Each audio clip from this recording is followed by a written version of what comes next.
Hello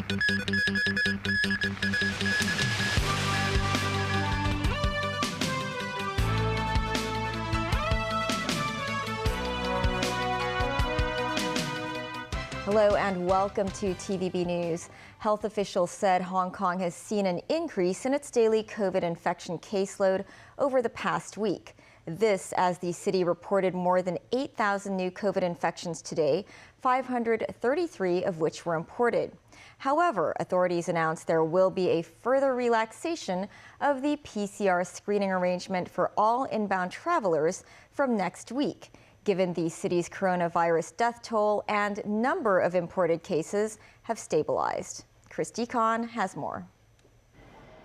Health authorities announced today that inbound travelers from overseas and Taiwan will only have to take PCR tests on the first and third day of arrival starting next Monday.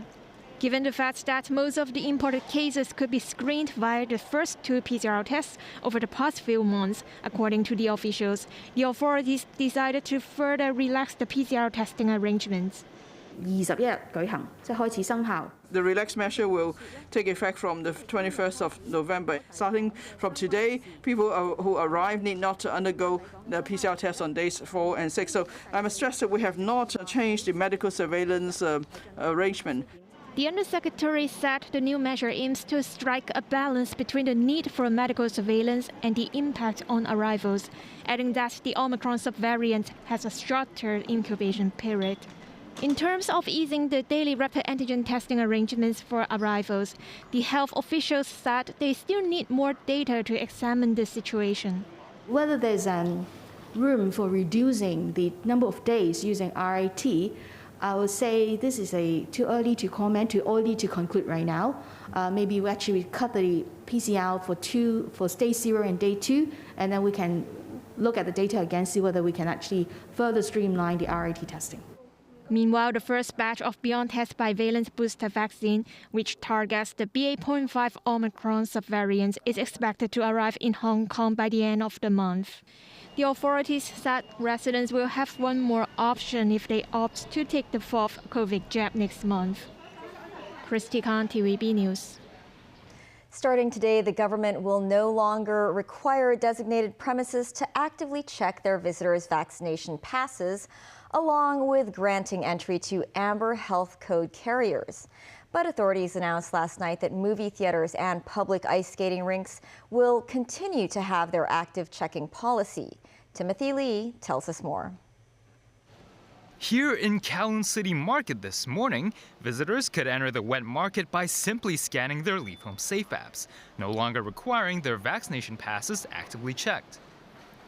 The government's most recent move to further relax Hong Kong's social distancing measures was welcomed by many grocery shoppers. This man said the change made entry into the market much more convenient. He added that as long as everyone scans their Leave Home Safe app, there shouldn't be any problems. This woman noted how much easier it was for her to shop at the market without the need for someone to check her phone. Besides markets, designated premises that no longer actively check vaccination passes include hair salons, theme parks, and museums. Last week, authorities announced that movie theaters and public ice skating rinks can scrap their active checking policies as long as there are no maskless activities. But last night, the government said they reversed its decision to avoid confusion, adding that residents might be unsure about which cinemas or ice skating rinks require checking their vaccination pass. Violators of the regulation could be fined a maximum fee of $10,000. Backtracking its previous announcement, the government now requires those entering movie theaters, such as this one behind me, to have their vaccination passes actively checked. Authorities also reminded that residents must fulfill requirements for their vaccination passes, even when they are entering premises that have not implemented an active checking policy. Meanwhile, government campsites as well as outdoor facilities reopened today, while performance venues and outdoor auditoriums now allow on-site dining. Timothy Lee, TVB News.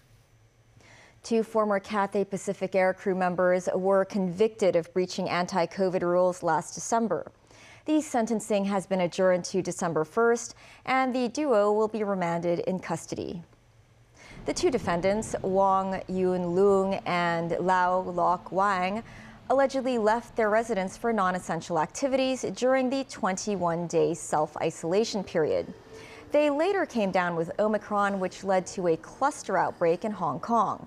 Both defendants denied 3 counts of offenses, including being a person subject to medical surveillance who failed to observe the conditions specified by a health officer.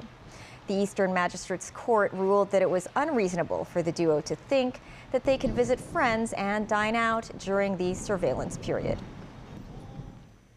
Chief Executive John Lee is in Thailand ahead of the 2-day Apec Forum in Bangkok. On a mission to bring the city back on the world stage, Lee also set his sights on telling the Hong Kong story well. Jackie Lin reports. This marks Chief Executive John Lee's first overseas trip since taking office in July. After reaching Thailand, Lee met the country's Prime Minister Prayut Chan-o-cha. Before departure, the city's leader says he hopes to show how Hong Kong is back on the international stage after 3 years of COVID-induced disruptions. He underscored the edge Hong Kong has thanks to its connection with China and the world. Lee is expected to join a gala dinner hosted for participating leaders tonight. That's before attending the 29th APEC Economic Leaders meeting on Friday and Saturday. The CE is also leading a 20-strong delegation comprising leaders in the financial, professional, and commercial sectors to meet Thai business leaders. As the 2-day high-powered forum is poised to bring together leaders from 21 countries and regions to Bangkok, the kingdom has deployed some 30,000 officers to ensure a safe and smooth operation. And this is Thailand's officially approved protest site, nearest to the summit venue.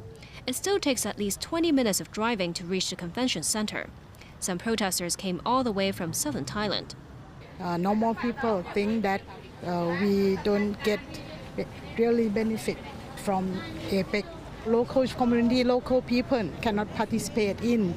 They are not the government from democracy. So sometimes it's not fair for the most people. Themed Open, Connect, Balance. This year's APEC meeting aims to find long-term solutions in areas such as faltering economic recoveries from the pandemic and climate change. They also include a push to remove travel restrictions. Established in 1989, APEC member states now encompass some 40% of the world's population. Their trade accounts for nearly half of the global volume, but doubts linger over the effectiveness of such non-binding summits in a world dominated by geopolitical tensions, especially between China and the US, which are also APEC members. Political commentator Derek Yun said, in this day and age, if all multilateral meetings have to be binding, it could politicize everything, running contrary to commitments to building consensus and dialogues.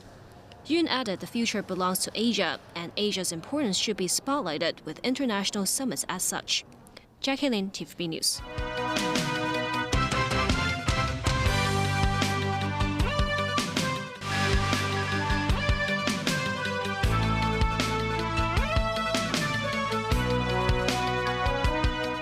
Welcome back. Hong Kong's seasonally adjusted unemployment rate eased slightly to 3.8% between August and October. That's a slight improvement of 0.1 percentage point from the July to September period. The number of unemployed people fell by nearly 8,000 to 147,400. The underemployment rate also decreased from 1.8% to 1.7% between August and October. More distinct drops in jobless rates were observed in retail, decoration, as well as the food and beverage service sector. Looking ahead, Secretary for Labor and Welfare Chris Sun said the tightened financial environment will continue to constrain the job market. But he said as long as the pandemic remains under control and anti-COVID measures are suitably relaxed, economic activities should gradually return to normal. The U.S. and its allies have criticized Russia in the United Nations Security Council over missile attacks on Ukraine. They held Moscow responsible for the deadly missile strike in Poland near the Ukrainian border. Tracy Furness has more.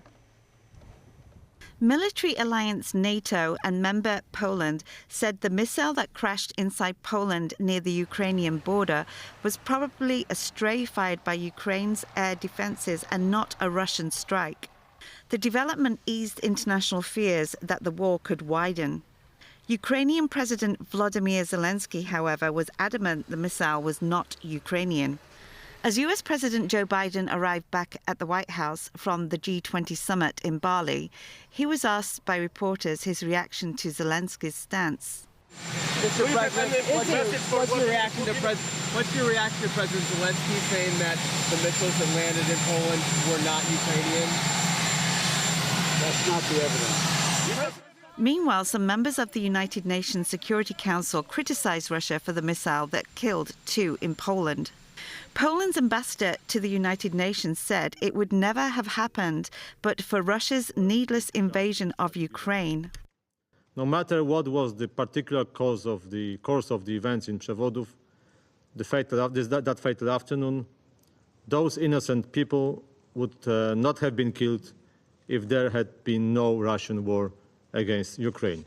We should be clear that this is a tragedy that indisputably stems from Russia's illegal and unjustified invasion and its inhumane assault on civilians across Ukraine. The Russian ambassador Vasily Nebrenzia told the meeting, "We have long stopped being surprised by your attempts in any circumstances, in spite of facts or common sense, to blame Russia for everything." Meanwhile, 63 bodies with signs of torture were discovered by investigators in Ukraine's recently liberated region of Kherson. Russian forces had tortured civilians in several locations across Kherson city. Kherson region prosecutor Vladimir Kaliua said, "We know about 4 torture chambers in the liberated territories of Kherson region, and we have already inspected them. We are working to identify torture victims and their family members as well as witnesses." Grim recollections of life under occupation in Kherson have followed the joy and relief when Ukrainian soldiers retook the city last Friday after Russian troops withdrew across the Dnipro River. Tracy Furness, TVB News.